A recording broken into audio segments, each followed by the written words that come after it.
अस्सलाम वालेकुम मेरे प्यारे दोस्तों, कैसे हैं आप। आपका होस्ट डॉक्टर मोहम्मद आजम समीर हाज़िर है जनाब। चाइना स्टूडेंट्स के साथ साथ उनके फैमिली मेम्बर्स भी जा सकते हैं।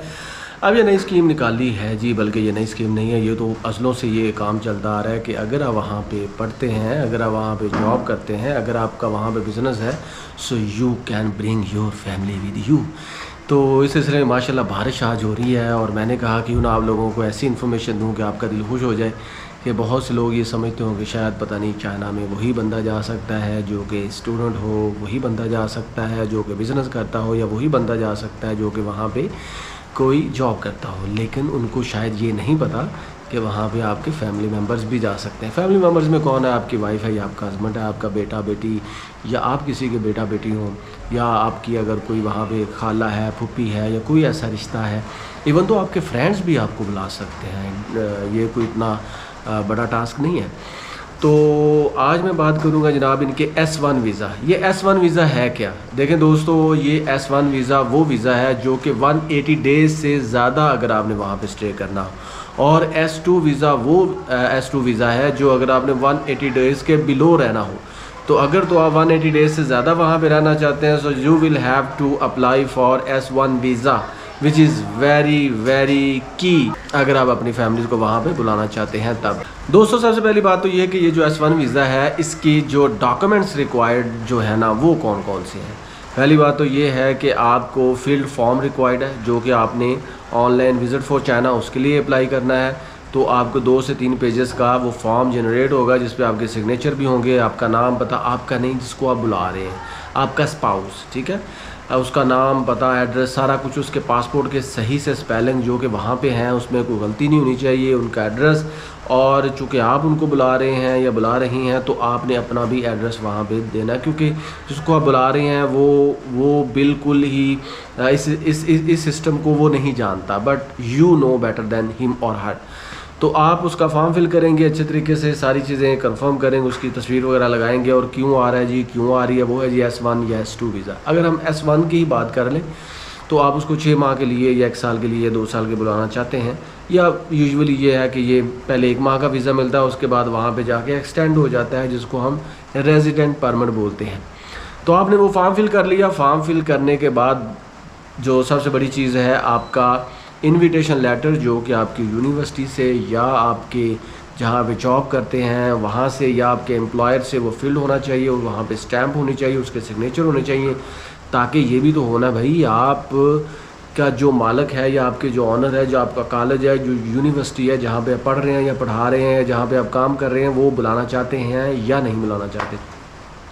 और अगर तो आप अपने एम्प्लॉयर के पास रह रहे हैं तो आपको लीज के डॉक्यूमेंट्स जो हैं, जो जिस जगह पे रह रहे हैं वो ज़रूरत नहीं, उसका एड्रेस वहीं पे होगा, पता होगा कि भाई आप वहाँ पे रह रहे हैं। अगर आप कहीं और जगह पे रह रहे हैं तो जो आपका मालिक मकान है, जो ऑनर है, वो ये तस्दीक करेगा कि भाई आप वहाँ पे रहते हैं, वो भी आपके लिए अप्लाई करेगा, और फिर आपको वो एक डॉक्यूमेंट निकाल के देगा जिसके बेस पे आप दूसरों को बुला सकते हैं। उसके लिए ये ज़रूरी नहीं है कि आपके पास 2 कमरे होने चाहिए या 1 कमरा होना चाहिए, बस आपके पास वहाँ पर फ्लैट होना चाहिए। स्टूडियो रूम हो, सिंगल हो या डबल हो, इससे कोई फ़र्क नहीं पड़ता।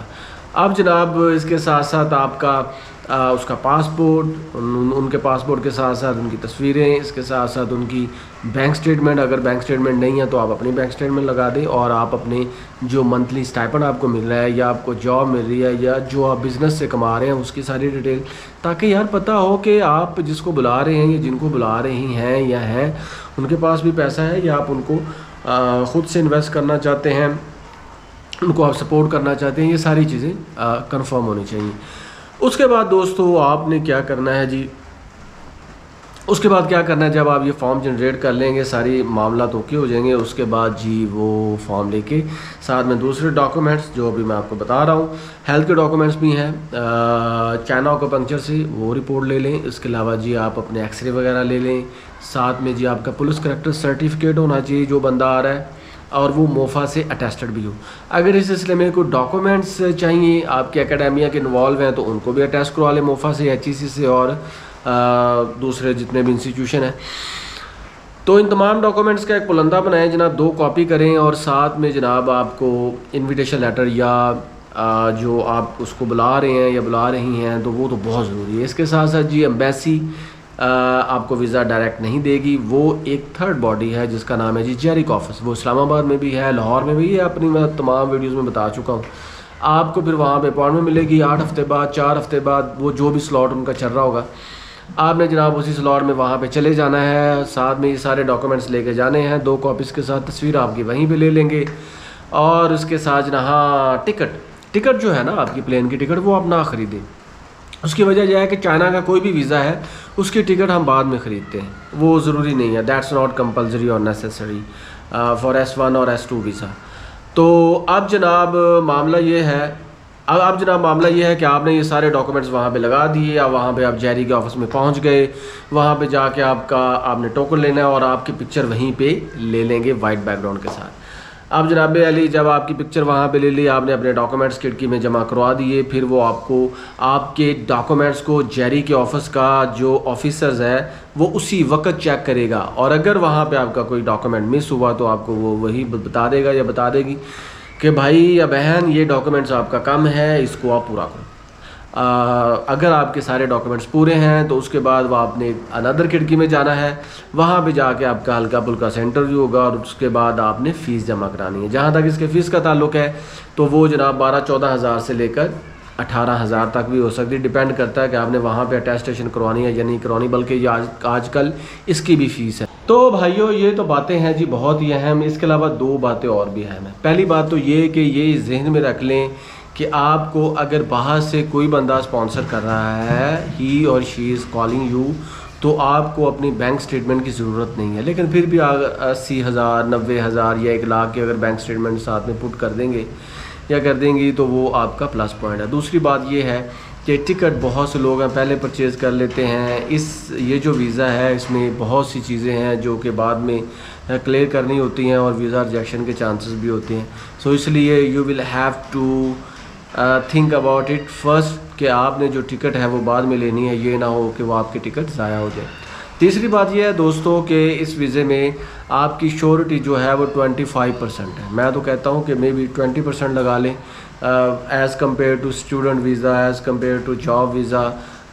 ये जो इसकी रेशियो है ये वैसे L वीज़ा यानी कि टूरिस्ट वीज़ा से तो खैर इसकी ज़्यादा रेशियो है, लेकिन ओवरऑल इसकी रेशियो कम है, यानी कि 20-25 जो टूरिस्ट वीज़ा होता है उसकी 10% होती है या 15%। तो ये सारी बातें हैं। बाकी यह है कि अपनी डॉक्यूमेंटेशन अच्छी करें, सही से तमाम चीज़ों का इदराक करें, 1 वीडियो नहीं 2 वीडियो नहीं, अच्छे से इस पर वर्कआउट करें। जब आपका वर्क कंप्लीट हो जाए then you should go for apply. तो प्यारे भाइयों, as far as me is concern, मैं कोई वीज़ा एजेंट नहीं हूँ, ना मैं कोई लॉयर हूँ, आपका दोस्त हूँ, आपका भाई हूँ, आपको गाइड करता रहता हूँ और ये मेरा डिस्क्लेमर भी है। शॉर्ट सी वीडियो में जितना बता सकता हूँ। अगर फिर भी कोई सवाल हो तो कमेंट सेक्शन में पूछना मत भूलिएगा। भाई के चैनल को सब्सक्राइब करें, दूसरों को भी बताएं। अल्लाह हाफिज़।